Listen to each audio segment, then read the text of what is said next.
तर त्यांनी देखील मेकरवर टीका केली. काय झालं? हे पहा, आज महाराजांची यात्रा आहे. मी तुम्हाला आवर्जून सांगतो, ज्या घटना घडल्या त्या दुर्दैवी आहेत. त्याला कोणीही नाकारून चालणार नाही. मात्र त्याच्या मागची जी पार्श्वभूमी आहे, त्या पार्श्वभूमीवर त्या दिवशी ते ग्रामस्थही होते, नातेवाईक होते, त्यांना कागदपत्री आपण कागद दाखवले. मला असं वाटतं की त्या कुटुंबांबरोबर आम्ही देखील आहोत. मी स्वतः त्यांच्या मुलांशीही बोललो की भविष्यात त्यांना कुठल्याही प्रकारची मदत लागल्यास आमचा परिवार त्यांच्या बरोबर आहे.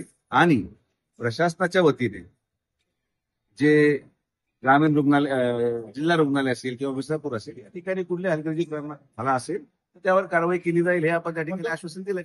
इथं येऊन माननीय आमदार राधाकृष्ण विखे पाटील साहेबांच्या बद्दल अपशब्द वापरणं हे आम्हाला काही नवं नाही. अनेक लोक वर्षानुवर्षे इथं आले, अपशब्द वापरले, पण मतदार आणि गोरगरीब जनता ही आमच्या परिवाराच्या पाठीमागे गंभीरपणे उभी आहे.